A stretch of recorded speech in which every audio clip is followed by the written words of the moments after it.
Bonjour à toutes et à tous et bienvenue sur un nouvel épisode du podcast de Senpai. Aujourd'hui, j'ai la chance de recevoir Julien Cros, Sales Director chez Sendinblue. Si vous avez déjà été confronté au choix de logiciels d'envoi de campagne email marketing, vous ne pouvez pas être passé à côté de ce leader français.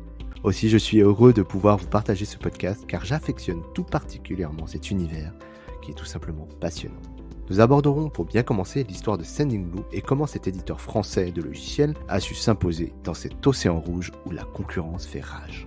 Julien nous partagera ses retours de terrain en France et à l'international, car Sendinblue compte de nombreux clients en dehors de nos frontières. Il nous parlera également de l'impact de la crise Covid chez ses clients et en interne chez Sendinblue dans son organisation. Nous reviendrons également sur les récents événements qui ont mis en lumière la marque, dont la seconde sélection au Next 40 de la French Tech, mais aussi la dernière levée de fonds qui annonce de beaux projets futurs. Je souhaitais remercier Julien pour son temps et sa pédagogie car ce milieu comporte beaucoup de codes dont il faut pouvoir maîtriser le jargon pour bien en saisir tout le sens. Je le remercie également pour son partage sans langue de bois sur l'utilisation de son outil, que vous soyez une petite, moyenne ou grande entreprise. Un échange riche en enseignements que je vous invite à découvrir, mais avant de vous laisser, si vous souhaitez soutenir la chaîne, rien de plus simple, parlez-en autour de vous et partagez l'épisode qui pourrait intéresser grand nombre de personnes. Je referme la parenthèse et je vous laisse avec mon interview de Julien Cros, Sales Director chez Sendinblue. Très bonne écoute sur le podcast de Senpai. Bonjour David, merci pour l'invitation. Écoute, ravi de t'avoir sur le micro et avec grand plaisir. On a eu un peu de mal à se caler avec nos agendas respectifs et on verra pourquoi aussi parce que vous avez énormément d'actu et que ça se développe super bien. Mais je suis vraiment content de t'avoir Julien aujourd'hui. Et du coup, tu viens d'où? Qu'est-ce que tu as fait un petit peu avant d'arriver chez Sendinblue?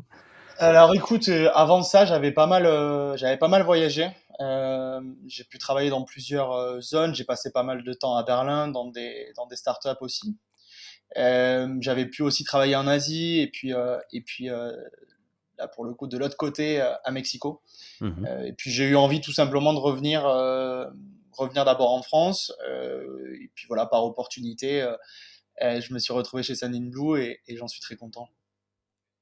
Eh ben, écoute, on va développer un peu tout ça. Bah, justement, est-ce que tu peux nous expliquer en quelques phrases qu'est-ce que vous faites chez Sendinblue et qu'est-ce que c'est que Sendinblue? Ouais, bien sûr. Écoute, chez Sendinblue, pour faire simple, hein, on est une plateforme de marketing digital tout en un one-stop shop dans lequel n'importe quel type d'entreprise, n'importe quel type de structure va pouvoir communiquer auprès de sa base contact, alors que ce soit des prospects, des clients existants de la marque ou de l'entreprise, Mmh. via différents canaux. Euh, on est principalement connu pour le canon à email, je dirais, via la newsletter, le message transactionnel, mais on verra aussi qu'on propose toute une série de fonctionnalités annexes, d'où le nom de plateforme One Stop Shop, une plateforme tout en un de marketing digital. Et du coup, Sendinblue a été créé, par Armand, Thiberge. Ça a été créé quand exactement? Exactement, oui. Armand Thiberge a monté l'entreprise en 2012. Au départ, si tu veux, c'était plus dans l'optique de proposer un outil te permettant de gérer tout ce qui est campagne marketing plutôt classique, je dirais.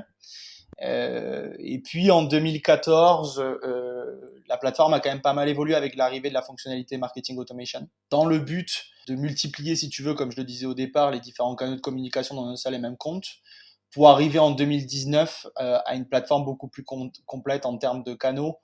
Euh, je te le disais rapidement, mais c'est vrai qu'il y a toute cette partie email, mais on propose également des packs SMS, du Facebook Ads, du chat, un éditeur de landing page, etc. Donc, On reviendra en détail dessus effectivement et c'est assez complet votre suite et justement pour, continuer sur un peu l'histoire de Sendinblue, bravo en tout cas pour votre actualité puisque, vous avez pour la deuxième fois été sélectionné au Next 40. Est-ce que tu peux nous en toucher un mot, de cet événement?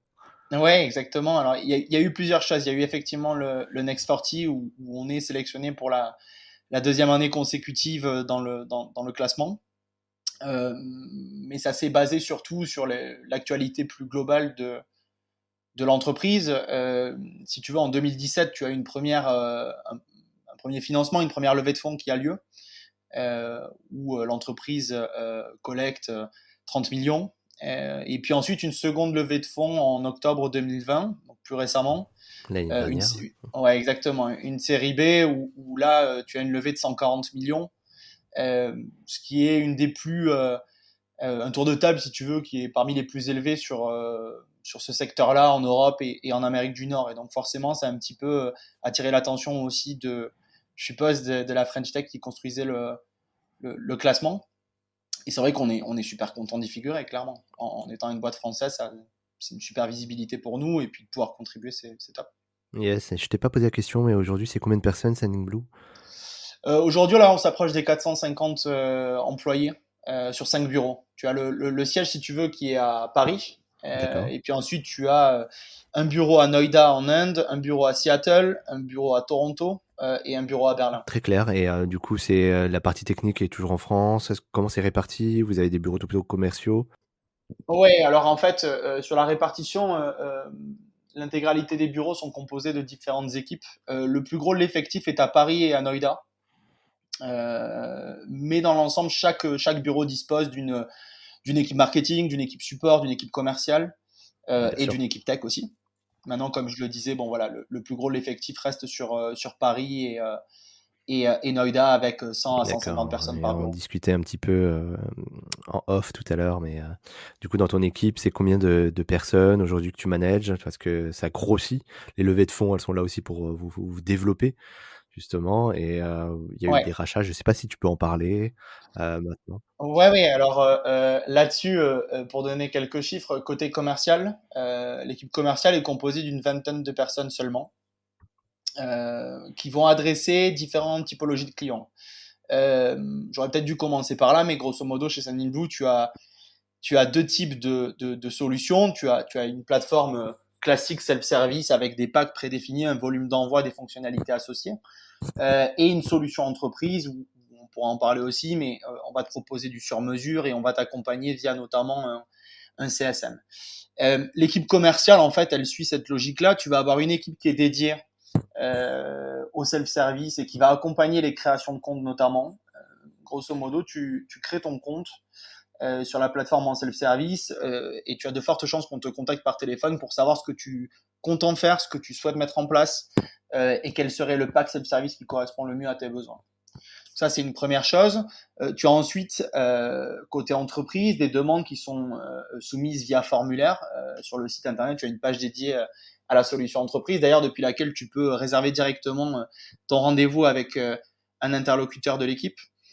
Et donc là, tu vas avoir une première équipe qui va prendre en charge ces demandes-là, qui va les qualifier, qui va s'assurer que la demande colle bien avec ce qu'on propose dans le cadre de la solution entreprise, et puis ensuite basculer cette opportunité-là, cette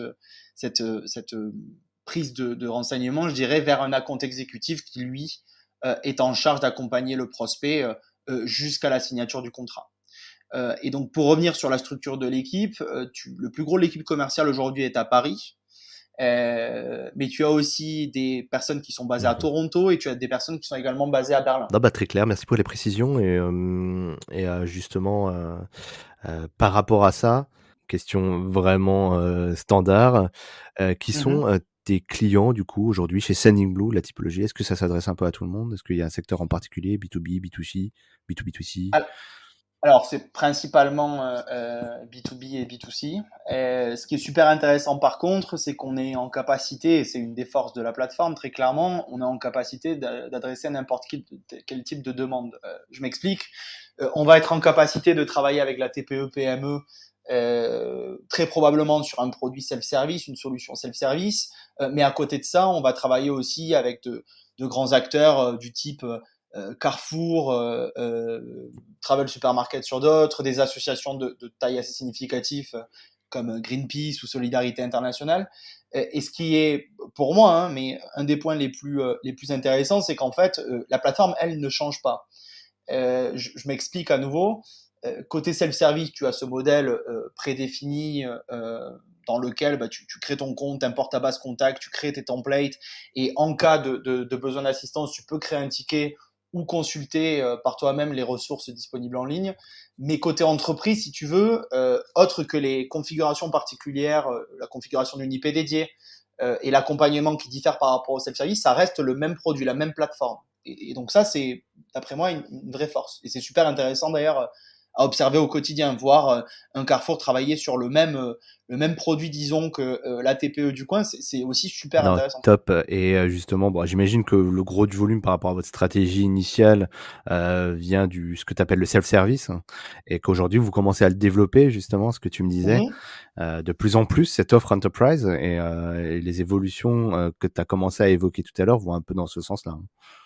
Ouais, exactement. En fait, l'entreprise Sandinblue, la mission de base, si tu veux, c'est de mettre à disposition des TPE-PME un outil qui est complet, qui te permet de proposer un rendu vraiment pro, clean, maximiser tes canaux, et tout ça à un tarif attractif et Ça veut compétitif. dire que moi, en tant que client, si je crée ma structure, je suis un artisan, j'ai besoin de, j'ai une base client, bah, je peux directement sur Sendinblue gérer cette liste, l'animer, créer des communications très Ouais, facilement en fait, hein. exactement. Et en fait, ça revient un petit peu à ce que je disais plus tôt.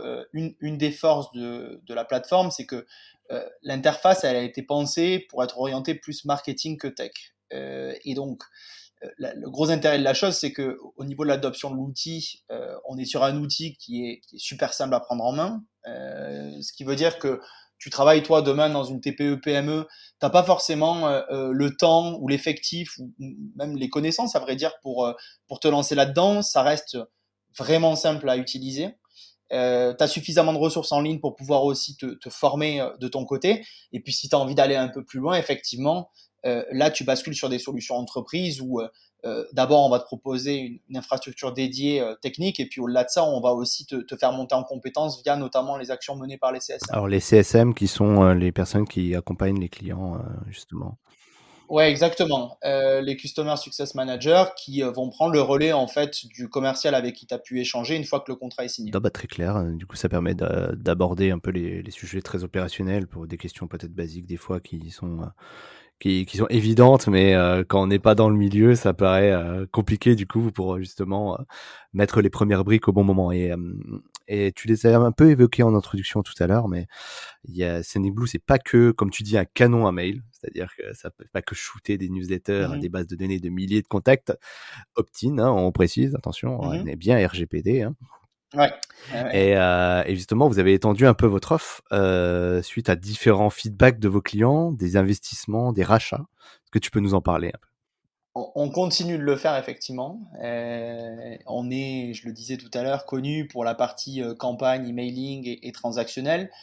Mais on a d'autres briques. La brique SMS à nouveau sur un module campagne et un module transactionnel, les landing pages, les formulaires, les Facebook Ads, un chat que tu peux déposer sur ton site internet et administrer depuis ton compte Sendinblue. Et puis à côté de ça, on développe aussi d'autres types de prestations. On a notamment lancé ce qu'on appelle un lab en interne où tu vas pouvoir soumettre tes demandes de création graphique, par exemple de design, D'accord. et une équipe, donc Sendinblue, va te permettre de réaliser ce que tu as en tête assez facilement. On va te proposer plusieurs allers-retours possibles sur le design et puis on met à disposition ce nouveau template dans ton compte que tu utilises soit à des fins, j'allais dire, plus promotionnelles ou transactionnelles Ah, si du coup, nécessaire. c'est vachement intéressant ça. Comment ça fonctionne exactement? C'est uniquement pour les emails, j'imagine, au début? Peut-être les landing pages où tu as besoin de peut-être des créas, mais en gros, on sollicite, on fait une requête sur le fameux lab et quelqu'un te contacte directement pour faire un workshop. Comment ça fonctionne? C'est une bonne question. Aujourd'hui, la prestation porte principalement sur les emails, même si on prend la direction effectivement, notamment des formulaires et des landing Mhm. pages. Et généralement, la demande en fait arrive de nos clients existants, que ce soit côté self-service où tu peux directement te renseigner au sujet des différents packs disponibles de templates, mais côté entreprise aussi notamment, où là directement via un contact avec ton CSM, ton Customer Success Manager, tu vas fournir en fait ton idée, ta maquette si tu veux en quelque sorte, et puis après plusieurs échanges avec l'équipe concernée, on te propose le rendu final. Non, bah, très clair, écoute, c'est vachement intéressant. Et justement, tu citais des canaux. Alors, quand on parle de canaux, c'est les moyens de diffusion en fait des messages. Le SMS Mmh. justement, vous le gérez aujourd'hui? Comment, tes clients l'utilisent cette fonctionnalité? Parce qu'on a envie de dire, avec l'avènement de toutes les applications conversationnelles, WhatsApp qui s'est ouvert récemment, Mmh. est-ce que tu as encore beaucoup de personnes qui utilisent, le SMS? Alors on en a quand même pas mal, oui. Évidemment beaucoup moins que l'email. Il y a 2 choses sur le SMS, je pense qu'il faut être vraiment, attentif et vraiment faire attention, j'allais dire à son utilisation. Aujourd'hui le SMS, de manière générale, ça coûte assez cher. Les résultats par contre qu'on observe sont vraiment très bons en termes d'ouverture. Euh, mais aujourd'hui, tu vas utiliser du SMS peut-être plus dans un cadre transactionnel. Je pense, par exemple, un acteur dans la mobilité qui va faire de l'alerting lorsqu'un train ou un métro est en retard. C'est peut-être là pertinent. Ça l'est moins quand tu veux simplement notifier ta base contact que tu D'accord. changes d'adresse.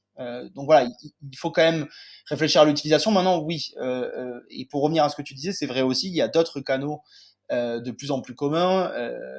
Je pense à la push notification, je pense à des choses comme ça. Mais oui, dans l'ensemble, ça reste assez stratégique pour certaines boîtes. Je pense aussi aux e-commerçants, notamment avec l'arrivée du Black Friday, par exemple, où une promo de dernière minute peut passer via du SMS et effectivement, les résultats sont très bons généralement. Alors très clair, merci pour ta réponse et j'ai envie de te du coup, je profite un peu que tu sois là pour te poser un peu des questions sur, l'outil même et le principe de marketing automation. Marketing au sens, Mhm, multicanaux.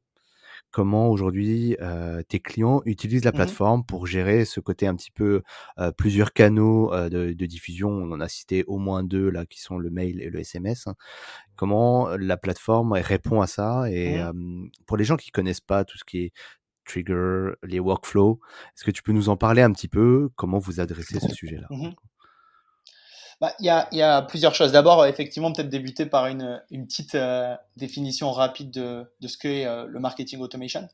Euh, Simplement, l'automation, c'est une séquence, si tu veux, d'emails ou de messages envoyés vers un contact en fonction de conditions prédéfinies. Je vais te donner plusieurs exemples, ce sera un peu plus parlant. Yes. Typiquement, tu as un formulaire sur ton site internet. Ce formulaire, tu l'as évidemment construit via l'éditeur de formulaire Sendinblue. Bien entendu. Et, et ce formulaire, il est rattaché à une liste spécifique dans ton compte Sendinblue.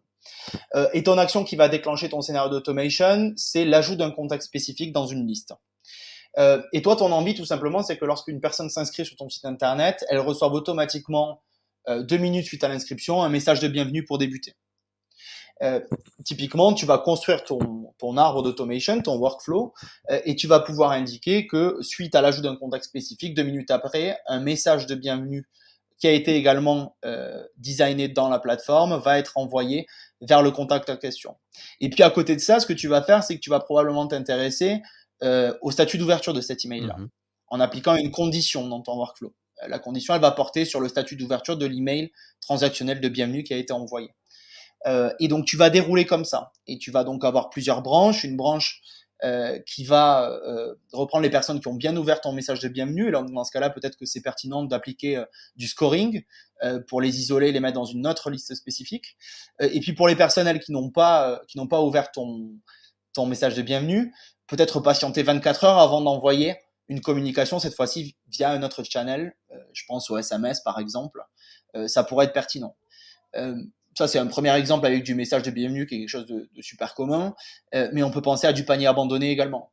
Demain, je suis e-commerçant, j'ai mon site sur Shopify, je mets en place le plugin Sendinblue Shopify et je vais aller relancer tous mes paniers abandonnés. Shopify qui, pour préciser, est un CMS, donc un framework Mm, qui permet de construire des sites et principalement des sites e-commerce, hein. exactement, ouais, Juste exactement. je précise, ouais. Ouais, tout à fait. Et donc dans ce cas-là, ce que je vais faire, c'est que je vais aller relancer les personnes qui ont laissé, alors les contacts identifiés, qui ont bien laissé un produit dans leur panier ou plusieurs, qui ne sont pas passés à une action d'achat. Tout ça dans le but évidemment de faire rentrer un petit peu de chiffre d'affaires de mon Donc côté. il y avait plusieurs façons de faire et j'ai envie de dire, ça a l'air très simple quand tu l'expliques.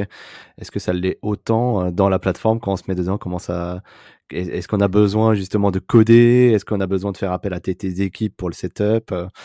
Comment ça fonctionne justement pour les gens qui s'y connaissent pas trop?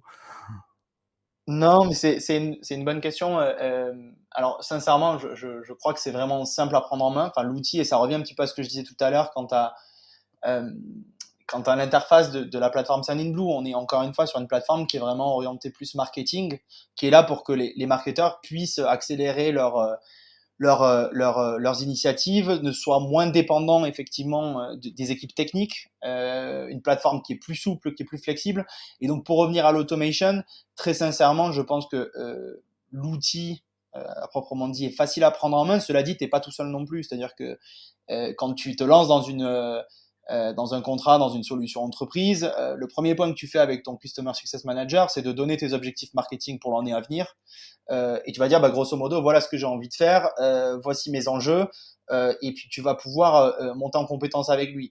Et si un de tes enjeux est de, je sais pas, par exemple, tripler tes interactions sur le site internet, faire un x2 sur ton chiffre d'affaires, etc., ça passera très probablement par l'automation, et tu seras accompagné là-dessus. Donc ça, c'est le premier aspect. Deuxième aspect, ce qu'on fait pour essayer un petit peu de démystifier, je dirais, Bien cette sûr. fonctionnalité-là, on propose, si tu veux, alors des livres blancs gratuits au sujet de l'automation. Côté entreprise, on propose là maintenant un campus où tu vas retrouver du contenu personnalisé et puis des formations plutôt avancées sur notamment le marketing automation. Donc encore une fois, t'es pas tout seul pour faire Non, tout bah, ça. très clair, et justement, par rapport à, pour en revenir à ces objectifs pour tes clients, on va dire enterprise, aujourd'hui, quels sont Mhm. un peu les sujets sur lesquels, vous pouvez répondre? Vos clients vous challengent et challengent tes équipes sur quel type d'objectif justement? Ouais, et c'est toujours, alors évidemment, tout dépend de la typologie de Bien sûr. client que tu as en face, c'est évident, mais sur l'e-commerce, ça va être une augmentation du chiffre d'affaires, un objectif d'acquisition aussi client, ce genre de choses. Pour des entreprises plus B2B classiques, ça va être peut-être une amélioration des indicateurs statistiques clés, type taux d'ouverture, taux de clic, euh, et puis surtout une réactivation des contacts qui sont dormants, disons, puisque bon, tu as quand même pas mal d'autant plus côté entreprise, tu as des clients qui arrivent avec des bases de contacts qui sont assez significatives en volume. Et d'ailleurs, je tiens à préciser qu'on ne facture pas au nombre de contacts, mais au volume envoyé. Contrairement à Mais certains bon, tout acteurs, ça ouais, pour dire effectivement. que, ouais, exactement. Et non, tout ça pour dire que, si tu veux, dans ces bases-là, généralement, tu as toujours une proportion qui n'est plus vraiment active de contact, et notamment via l'automation, mais pas que. C'est aussi l'occasion pour eux d'essayer de réactiver une partie de la base contact Ouais, bien existante. sûr, non, bah, c'est super intéressant et justement, par rapport à tout ce qui est à côté, il y a pas mal de sujets quand on parle d'emailing notamment, on va peut-être, focus là-dessus. Mhm, Comment vous aidez justement les clients qui passent par, votre outil, votre service pour, justement, les sensibiliser sur des sujets assez techniques quand même, comme par exemple la délivrabilité? C'est quand même un sujet qui est dans la bouche de tout le monde. On sait que quand on est, ce qu'on appelle blacklisté, c'est-à-dire que Gmail ou Outlook, décide du jour au lendemain de vous mettre une étiquette de spammer, vous atterrissez plus du tout dans les boîtes de messages et mhm. bah, si c'est 30, 40, 50 de la base de données qui est, dans ces, sur ces webmails-là, ça peut être compliqué justement. Comment vous aidez, vous accompagnez et sensibilisez les clients sur ces thématiques-là? Ouais, alors bah, effectivement, c'est un petit peu le nerf de la guerre. Au final, tu passes par un ESP pour délivrer en boîte principale. Donc, peu importe d'ailleurs le ESP que tu choisis, le but c'est quand même de délivrer en boîte principale. Alors, il y a deux choses. D'abord, sur le modèle self-service, si tu veux, on va plutôt te dire, OK, il est préférable d'utiliser les IP mutualisés Sendinblue, simplement parce que généralement, la récurrence de tes envois et le volume d'envoi ne justifierait pas le fait d'être sur IP dédié. Simplement, tu n'as pas assez de volume pour créer une réputation positive autour de ta configuration et bénéficier des résultats qui en D'accord. découleraient. Juste pour Euh, l'IP dédié, pour que tout le monde te suive bien dans les explications, c'est un peu l'adresse technique par laquelle sont envoyées tes campagnes.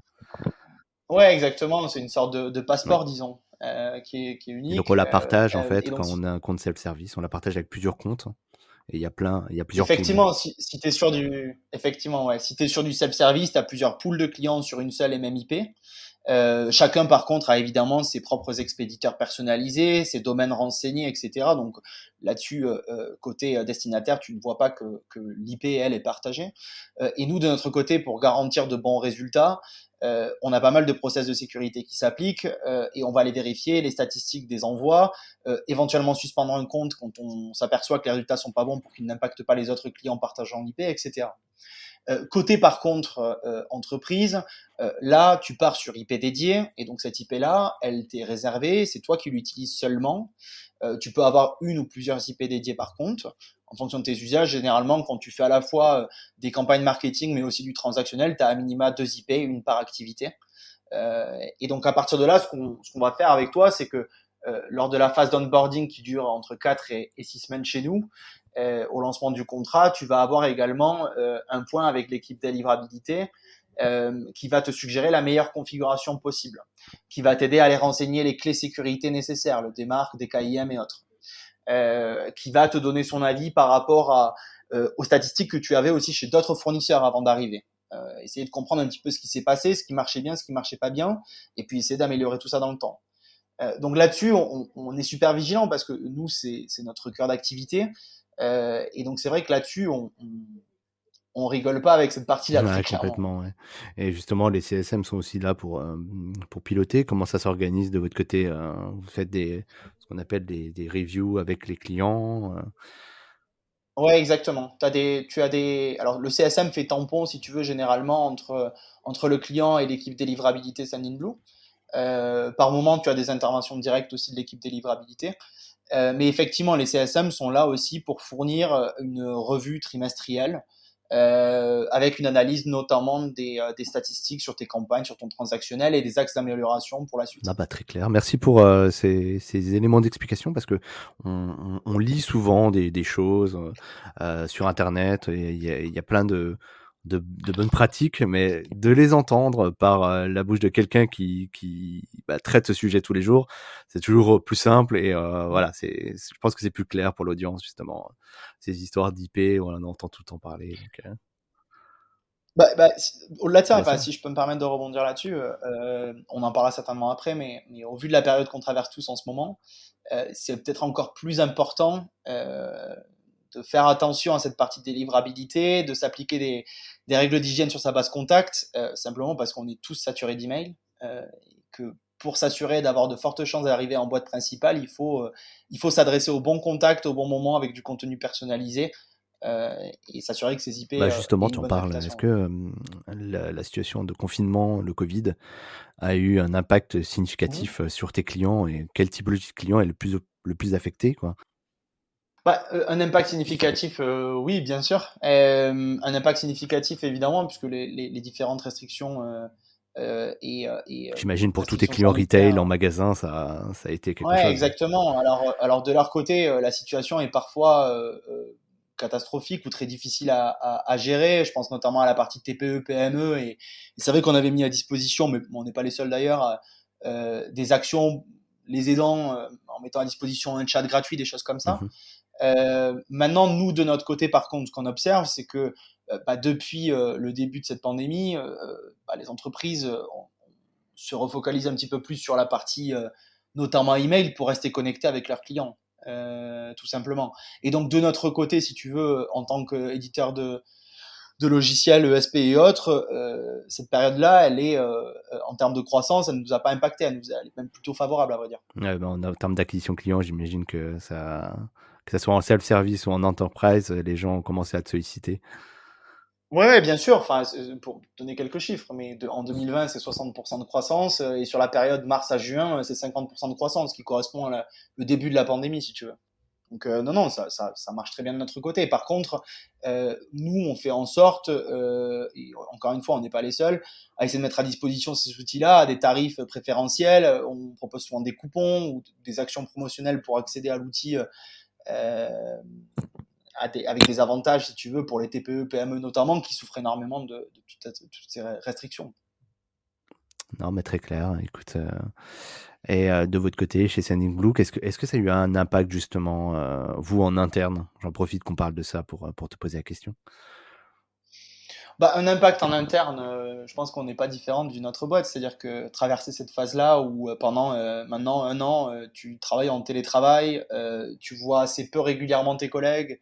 On a plusieurs bureaux, donc on a toujours été quand même habitué à travailler à distance, puisque dans chaque équipe, tu as un interlocuteur qui est sur un autre bureau à minima. Donc, euh, passer ta journée sur Zoom, en soi, y a rien de nouveau. Mais par contre, c'est vrai que euh, oui, tout le monde est impacté d'une manière ou d'une autre. Mmh. Évidemment, comme dans n'importe quelle boîte, je suppose. Ouais, bien sûr. Et peut-être, nous, on n'a pas vraiment évoqué cette notion de marché, parce que vous êtes worldwide aujourd'hui. Tu l'as Mhm. dit, 5 bureaux un peu aux quatre coins de la planète, aux cinq Ouais. coins de la planète, j'ai envie de dire. Toi, vis-à-vis de ce que vous observez aujourd'hui sur le marché, Mhm. comment se comporte un petit peu cette adhésion sur des outils comme le vôtre? Quelles sont un peu les différences que tu observes aujourd'hui sur, par exemple, le vieux continent européen versus, par Mhm. exemple, aux US? Tu vois, typiquement, c'est un peu la comparaison qu'on fait systématiquement, mais c'est quoi ton regard par rapport à ça? Est-ce qu'il y a une différence d'usage vis-à-vis de l'email? Ouais, c'est assez intéressant. En fait, alors peut-être pour débuter, grosso modo, aujourd'hui, c'est 180 000 comptes clients sur 160 pays. D'où le fait de pouvoir faire, nous, des analyses en interne sur nos clients existants. Ce qu'on a fait en début d'année, c'est qu'on a pris 600, 700 clients entreprises Mmh. et on a observé un petit peu leurs résultats de campagne. Là-dessus, en fait, ce que tu observes, c'est que tu vas avoir un taux d'ouverture qui ne varie pas tant que ça d'une zone à l'autre, D'accord. géographique, j'entends. Tu tournes généralement entre 24 et 27% d'ouverture en moyenne. Par contre, ce qui est intéressant, c'est l'évolution et les fluctuations du taux de clic par région. Où là, par contre, tu vois des différences assez notables. Euh, la PAC, par exemple, c'est un taux d'ouverture qui est très bon, mais un taux de clic qui, lui, est très faible. On peut supposer de notre côté que c'est une vraie volonté de s'informer, de prendre Bien sûr. l'information sans pour autant aller plus loin et forcément être redirigé vers le site de l'entreprise qui Donc envoie. les gens consomment Tu l'email et point barre, quoi. Ouais, exactement. Tu me posais la question concernant l'Europe et les US. Sur l'Europe, on a un taux de clic en moyenne qui est relativement bon. Mais à côté de ça, tu vas avoir, donc, taux d'ouverture et taux de clic sont plutôt bons sur l'Europe. En comparaison, les US, tu as un taux de clic qui est plutôt moyen, mais par contre, un taux de désinscription qui est beaucoup plus faible que dans les autres régions. Ce qui veut dire que grosso modo, t'as pas une grande réactivité, tu reçois tes emails, tu les ouvres, éventuellement tu es redirigé vers le site en cliquant sur un ou deux liens, mais par contre tu restes fidèle à la marque, tu désinscris pas. Là où côté européen, si tu veux plus recevoir ce type de contenu-là venant d'une marque spécifique, d'une entreprise spécifique, les gens ont tendance à bien se À se désinscrire. désengager, hein. C'est peut-être le Ouais. côté latin. Ouais, mais en fait, pas que. Quand tu vas un peu plus loin, tu peux dire aussi que, alors il y a des réglementations côté US aussi, mais avec le RGPD notamment, tu peux croire qu'en tant que destinataire, lorsque tu demandes une désinscription, l'entreprise va devoir le respecter de par cet aspect légal notamment. Ouais, tu sens vraiment qu'il y a cet effet-là quand même avec ces normes européennes. Peut-être un peu plus effectivement qu'aux US, ouais. Pour avoir assisté à quelques conférences là-bas, la notion d'opt-in et respect des préférences des utilisateurs était un peu moins, disons, Ah bah, importante. super intéressant en tout cas. Et je sais pas si dans d'autres parties du monde, tu vois, moi j'ai une phrase qui revient souvent, c'est que qu'on revoit tous les ans revenir. Il y a forcément un article qui va écrire l'email est mort cette année, voilà, c'est fini. Je sais pas ce que tu en penses, mais c'est Ouais, bah, enfin, on pourtant on la en voit voit. encore, hein. Non, mais c'est vrai, cette phrase-là, on la voit passer régulièrement. Maintenant, ça reste un des canaux les plus rentables. Grosso modo, on en discutait encore l'autre jour avec l'équipe marketing de notre côté. Hein, c'est grosso modo $44 de retour sur investissement pour $1 investi. C'est Et intéressant, n'est-ce pas? aujourd'hui, Comme ROI. ouais, c'est pas trop mal. Et puis au-delà de ça, si tu veux, ça reste vraiment la newsletter pure et dure, ça reste vraiment le truc qui est utilisé par la plupart des entreprises. C'est Ouais, le c'est un canal le rendez-vous plus avec la commun. marque, hein. Voilà, c'est ça. Donc, pour répondre à ta question, est-ce que l'email est mort? Non, non, pas vraiment, Et clairement. justement, c'est quoi un peu les tendances? Ça fait peut-être le pont avec votre actualité, un peu les nouvelles fonctionnalités que vous allez sortir dans les prochains mois, prochaines années. Je sais pas si tu peux nous en parler. Alors, ouais, ouais, enfin, on peut en parler un petit peu ensemble. Je pourrais pas Ah, tout dévoiler, évidemment. Mais non, non, on peut en parler. Je le dis au début, de toute façon, la stratégie de l'entreprise depuis le début, c'est de maximiser les canaux et de devenir vraiment cette plateforme one-stop shop. Et ce qu'on a envie de faire en 2021, c'est de se focaliser sur les fonctionnalités notamment associées à la partie mhm, e-commerce. On a envie d'aller plus loin là-dessus, en proposant des modules te permettant notamment de diffuser du coupon, des segments qui sont un peu plus raffinés que ce qu'on peut proposer aujourd'hui, de l'offre personnalisée en fonction de l'historique d'achat d'un contact, ce genre de choses sur la partie vraiment e-commerce. À côté de ça, et je t'en avais déjà parlé parce qu'on a bien échangé sûr. ensemble à différentes occasions, mais euh, on propose désormais une nouvelle plateforme multi-compte Alors, qu'est-ce que ça qui est veut dire là, ça? Ouais. ouais, exactement, alors qui est là en fait pour vraiment couvrir les use cases des grands groupes. Je m'explique, une plateforme à deux niveaux avec un compte administrateur, un compte corporate si tu veux, depuis lequel tu puisses avoir une visibilité d'ensemble sur les activités de ton entreprise. Et puis au second niveau, différents sous-comptes où le sous-compte est un environnement clos. Tu vas déléguer généralement un sous-compte à une business unit, à un bureau, à une équipe en interne. Peu importe, et chaque sous-compte étant clos, le sous-compte dispose de sa propre base contact, ses templates, etc.